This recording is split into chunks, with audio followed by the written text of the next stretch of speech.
మ్యాథమెటిక్స్‌లో problems చేయడం కంటే theorems చేయడం చాలా మంది స్టూడెంట్స్ కష్టంగా ఫీల్ అవుతారు. అదే థియరమ్స్ చేయడం అంటే థియరమ్స్ ప్రూవ్ చేయడం అన్నమాట. అండ్ జనరల్‌గా చెప్పాలంటే ప్రాబ్లమ్స్ చేయడానికి మనకు కొంచెం ఇంట్రెస్ట్ కూడా వస్తుంది. ఎందుకంటే చక్కగా ఒక ఫార్ములా అప్లై చేస్తాం, సింప్లిఫై చేస్తాం, ఆన్సర్ వస్తది. బట్ థియరమ్స్ చేయడానికి మొత్తం థియరిటికల్‌గా ఉంటాయి. మనము ప్రతి లైన్ టు లైన్ జాగ్రత్తగా అబ్జర్వ్ చేసుకొని ప్రూవ్ చేస్తే తప్ప అది చివరికి ప్రూవ్ అవ్వదు. ఓకే. అయితే ఈ వీడియోలో నేను మనకి జామెట్రీలో ఉన్న థియరమ్స్‌ని ఎలా ప్రూవ్ చేయాలి? ఐ మీన్ ఎలా నేర్చుకోవాలి? ఆ థియరమ్స్ మనం ఎలా ప్రిపేర్ అవ్వాలని నేను డిస్కస్ చేస్తాను. ఈ వీడియో మెయిన్‌లీ 10థ్ క్లాస్ స్టూడెంట్స్‌కి బాగా యూజ్ అవుతుంది. ఈవెన్ 9థ్ క్లాస్ స్టూడెంట్స్‌కి కూడా యూజ్ అవుతుంది. ఎందుకంటే కంపేర్ టు 10థ్ క్లాస్, 9థ్ క్లాస్‌లోనే ప్రూఫ్‌లు ఎక్కువ ఉంటాయి. బట్ 9థ్ క్లాస్‌కి పబ్లిక్ ఎగ్జామ్ ఉండదు కదా! సో, అందుకని మనం అంత ఇంపార్టెన్స్ అనేది ఇవ్వం కదా! జనరల్‌గా 9థ్‌లో. బట్ 10థ్ పబ్లిక్ ఎగ్జామ్స్ ఉంటాయి. దట్ టూ ఈ సంవత్సరం నుంచి సిలబస్ కూడా కొంచెం సిలబస్ అంటే ప్యాటర్న్ కొంచెం చేంజ్ అయింది కాబట్టి మస్ట్ అండ్ షుడ్ ఎవ్రీ 10థ్ క్లాస్ స్టూడెంట్‌కి యూజ్ అవుతుంది. So, hello students, this is Santosh. Welcome to Vedantu Andhra Pradesh 8, 9, 10. నేను కొన్ని స్టెప్స్ చెప్తాను. ఇవి మీరు ఫాలో అయితే ఖచ్చితంగా థియరమ్స్ ప్రిపేర్ అవ్వడంలో ఐ మీన్ ప్రిపేర్ అయ్యే విధానం అనేది ఖచ్చితంగా ఇంప్రూవ్ అవుతుంది. కొంచెం బెటర్ ఫీల్ ఉంటదన్నమాట. మీరు ఇప్పటికే థియరమ్ చేస్తున్నప్పుడు చిరాగ్గా అన్నట్టుగా ఉంటది గదా! బట్ నేను చెప్పినట్టుగా చేస్తే కొంచెం టైం పట్టినా గానీ మీకు థియరమ్స్ అనేవి త్వరగా మర్చిపోరు. ఎగ్జామ్‌లో కూడా బాగా ప్రెజెంట్ చేయగలుగుతారన్నమాట. ఓకే. సరే. మనకి చాప్టర్స్ చూసుకుంటే 10థ్ క్లాస్‌లో ట్రయాంగిల్స్ మరియు సర్కిల్స్ ఈ 2 చాప్టర్స్‌లోని కూడా థియరమ్స్ కనిపిస్తాయి. అండ్ మనం ఇందులో ఏది పూర్తిగా వదిలేయడానికి లేదు. అటు ట్రయాంగిల్స్ పూర్తిగా వదిలేద్దాం, చాయిస్ తీసేసుకుందాము. లేదంటే సర్కిల్స్ పూర్తిగా వదిలేద్దాం, చాయిస్ తీసేసుకుందాం అనడానికి లేదు. పూర్తిగా వదలడానికి లేదు. కనీసం మనం కొన్నైనా చేయాలి. ట్రయాంగిల్స్ ఉన్నాయంటే అందులో మనకు బీపీటీ థియరమ్ ఉంటది. ఇంకా ట్రెపీజియంకి రిలేటెడ్ థియరమ్స్ ఉంటాయి. ఇవన్నీ మనం చేయాలంటే ఖచ్చితంగా వీటిల మీద మీకు అవగాహన ఉండాలి. ఇందులో first point first theorem prepare అవుతున్నప్పుడు break down the blueprint అంటే థియరమ్‌గా మీకు ఒక స్టేట్మెంట్ ఇస్తారు. ఆ స్టేట్మెంట్ నీకు పూర్తిగా 100% అర్థం అవ్వాలి. 100% అర్థం అవ్వడం అంటే ఏంటి? ఆ స్టేట్మెంట్‌లో ఉన్న ప్రతి పదానికి నీకు అర్థం తెలియాలి. అంటే తెలుగు అర్థం ట్రాన్స్‌లేట్ చేయమని గాదు.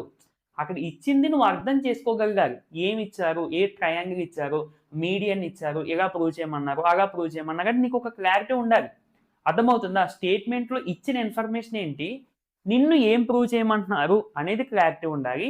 ఒకవేళ స్టేట్మెంట్‌లో ఏమైనా మ్యాథమెటికల్ సింబల్స్ గాని, మ్యాథమెటికల్ నొటేషన్స్ గాని ఉన్నప్పుడు వెంటనే డౌట్‌ని క్లియర్ చేసేసుకో. ఆ స్టేట్మెంట్ దగ్గరే ఇదేంటి ఇలా ఉంది అని నీకు డౌట్ వస్తే వెంటనే క్లియర్ చేసుకో. కుదిరితే స్కూల్‌లో నువ్వు క్లియర్ చేసుకోవచ్చు. లేదంటే నీ చేతిలో ఫోన్ ఉంది. ఫోన్‌లో చక్కగా దాని అర్థం ఏంటని నువ్వు గూగుల్‌లో అడిగితే అదే చక్కగా ఆన్సర్ చెప్తది. ఓకే. సో, ఇది ఫస్ట్ స్టెప్. రెండవది విజువలైజేషన్. అంటే ఒక థియరమ్ స్టేట్మెంట్‌ని ఒక బొమ్మ రూపంలో మనము రిప్రజెంట్ చేసుకోవడం అన్నమాట. అంటే ఫర్ ఎగ్జాంపుల్ 10థ్ క్లాస్‌లోనైనా బీపీటీ థియరమ్ ఉంటది. అక్కడ స్టేట్మెంట్ ఏముంటది?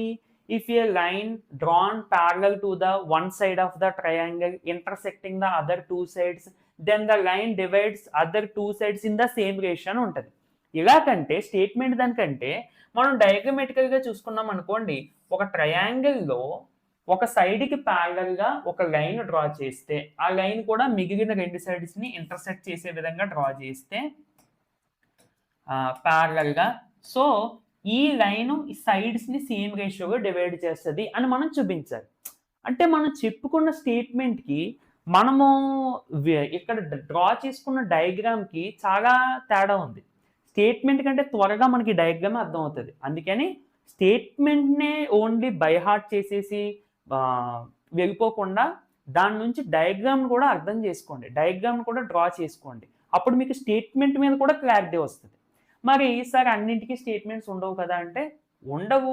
బట్ నువ్వు ఒకవేళ స్టేట్మెంట్ నీకు ఇచ్చి డయాగ్రామ్ ఏంటో తెలీదనుకో గూగుల్‌కి వెళ్లి స్టేట్మెంట్ ఇచ్చేస్తావు. ఫోటో ఇచ్చేసి ఆహ్, లేదా చాట్‌జీపీటీకి ఇచ్చేసి generate a geometrical diagram which represents this theorem అంతే ఈజీగా. హ్మ్. ఓకే. ఓకే. స్టేట్మెంట్ అయిపోయింది. నెక్స్ట్ డయాగ్రామ్ కూడా అయిపోయింది. ఇక మూడోది మార్క్ ద లాజిక్. అంటే మనము ఒకటి ప్రూవ్ చేయాలి అంటే ఆ ప్రాసెస్ ఒక లాజిక్ ఉంటుంది.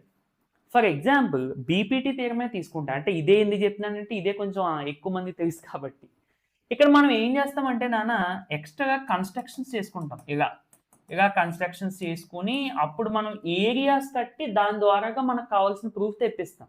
అక్కడ లాజిక్ ఏంటి అంటే ఈ సైడ్‌లు ఇంక్లూడ్ అయ్యున్న ట్రయాంగిల్స్‌కి ఏరియాస్ కట్టి దాని ద్వారాగా మనం ప్రూవ్ చేస్తాం. నీకు ఆ లాజిక్ అర్థం అవ్వాలి. ఇలాగే ప్రతి థియరమ్‌కి కూడా అక్కడ ఒక దాన్నేమంటారు ఒక లాజిక్ ఉంటది. ఎలా మనం ప్రొసీడ్ అయితే ప్రూఫ్ వస్తది అనేది అక్కడ స్టెప్స్ ఉంటాయి. ఆ స్టెప్స్‌ని జాగ్రత్తగా అర్థం చేసుకోవాలి. ఆ లాజిక్‌గా నువ్వు పట్టుకున్నావంటే నువ్వు అంత త్వరగా థియరమ్‌ని మర్చిపోవు. ఓకేనా? అంటే ఎగ్జామ్‌కి ముందెళ్ళినప్పుడు నువ్వు రివిజన్ చేసినప్పుడు నీకు ఆ లాజిక్ గుర్తొస్తది కాబట్టి వెంటనే నీకు ఐడియా వచ్చేస్తది థియరమ్ మీద. ఏ? ఓకే. నెక్స్ట్ ఇక ఈ లాస్ట్ రెండే అన్నిటికంటే బెస్ట్ అని నేను చెప్తా. అంటే వేస్ట్ అని కాదు. ఇవి అయిపోయిన తర్వాత ఇది. ఇక్కడ మనకు పని పడతది. ఈ 3 కూడా ఏదో రకంగా మనకు తెలిసిపోతాయి. ఫోన్ ద్వారానో, టీచర్ ద్వారానో తెలిసిపోతాయి. ఇవి మనకు మనం పర్సనల్‌గా వర్క్ చెయ్యాలి. ప్రాక్టీస్ చెయ్యాలి. ప్రాక్టీస్ యువర్ సెల్ఫ్ అంటే ఏంటి? థియరమ్‌ని నువ్వు చూసి మెటీరియల్‌లో గాని, గైడ్‌లో గాని, సార్ చెప్పిన నోట్స్‌లో గాని ఎందులోనైనా చూసి స్టేట్మెంట్‌ని అర్థం చేసుకొని స్టేట్మెంట్ రాస్తావు. మళ్ళీ కన్‌స్ట్రక్షన్స్ ఏమన్నా ఎక్స్‌ట్రాగా కన్‌స్ట్రక్షన్స్ చేయాలంటే చేసుకొని ప్రూఫ్ రాస్తావు. చూసి ప్రతి స్టెప్ అర్థం చేసుకొని చూసి ఎక్కిచ్చేయడం గాదు. అర్థం చేసుకొని ఓకే. ఇది ఇలా వచ్చింది. ఓకే. ఇది ప్యారలల్‌గా ఉంది. ఓకే. అని ఇలా అర్థం చేసుకొని రాయాలి. అది ప్రాక్టీస్ అయిపోద్ది. అయిన తర్వాత ఓకే. ఇది నాకు వచ్చింది. ప్రాక్టీస్ చేసి ఇది నాకు వచ్చేసిందని అనుకోవడం గాదు. ప్రాక్టీస్ చేసిన తర్వాత మొత్తం బుక్ క్లోజ్ చేసేసి ఒక ప్లెయిన్ పేపర్ తీసుకొని, కొత్త పేపర్ తీసుకొని చూడకుండా ప్రతి స్టేట్మెంట్ నుంచి మొదలు చివరి వరకు నువ్వు ఏ తప్పు లేకుండా రాయగలిగితే అది నీకు వచ్చినట్టు. ఓకేనా? అండ్ నా సజెషన్ ఏంటంటే నాన్న ఈ థియరమ్స్ మనకి ట్రయాంగిల్స్ చాప్టర్‌లోని, సర్కిల్స్ చాప్టర్‌లోనే ఉంటాయి. మీరు ఏం చేస్తారంటే ఒక చిన్న బుక్ పెట్టుకోండి. అంటే మరీ చిన్నది కాదు. ఒక 200 పేజెస్ లైక్. అందులో మీరు స్కూల్‌లో చెప్పే టీచర్స్ చెప్పే థియరమ్స్ అవ్వచ్చు, లేదంటే మీరు యూట్యూబ్ ద్వారా నేర్చుకున్న థియరమ్స్ అవ్వచ్చు అన్నీ కాదు. మీకు ఏవి నేర్చుకుంటారో అవి చక్కగా అందులోనే రాసుకోండి. ఓకేనా? కరెక్ట్‌గా రాసుకోండి నీట్‌గా. ఎగ్జామ్స్‌కి ఎళ్ళే టైంకి ఆ థియరమ్స్‌కి ప్రత్యేకంగా మీరు ఓపెన్ చేసుకొని చూసుకుంటూ ఉంటే సరిపోతది. మీకు బావుంటది. క్లారిటీగా, క్లియర్‌గా ఉంటదన్నమాట. నాన్న ట్రయాంగిల్స్‌కి సంబంధించి నేను ఆల్రెడీ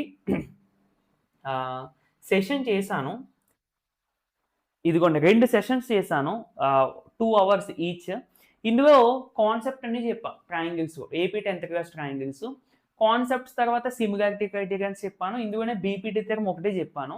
ఆ తర్వాత పార్ట్ 2లో మిగిలిన ఇంపార్టెంట్ థియరమ్స్ చెప్పా. అన్నీ చెప్పలేదు. టెక్స్ట్ బుక్‌లో ఉన్న అన్నీ మనం చేయాలంటే మన వల్ల అవ్వదు అయన్నీని. కాబట్టి అట్‌లీస్ట్ మనం పూర్తిగా వదిలేయకుండా చేయాల్సినవి ఏంటనేది నేను చెప్పడం జరిగింది. సో, ఇంకా ఎవరైనా చూడకపోతే ఖచ్చితంగా చూడండి. అండ్ థియరమ్స్ ప్రిపేర్ అవుతున్నప్పుడు మాత్రం ఖచ్చితంగా ఈ స్టెప్స్‌ని ఫాలో అయితే ఇంప్రూవ్‌మెంట్ అనేది మీకే కనిపిస్తది. కానీ ఫాలో అవ్వాలి. దాన్నేమంటారు? శ్రద్ధగా ఫాలో అవ్వాలి ఓపికతో. పేషెన్స్‌తో ఫాలో అయితేనే మనం ఏదైనా సాధించగలం. ఓకేనా? సో, ఇది నాన్న వీడియో. నచ్చితే తప్పకుండా లైక్ చేసేయండి. నెక్స్ట్ వీడియోలో మళ్ళీ కలుద్దాము. అండ్ ఇంకా మీకు ఎలాంటి టైప్ ఆఫ్ వీడియోస్ కావాలో ఖచ్చితంగా కామెంట్ చేయండి. ఓకేనా?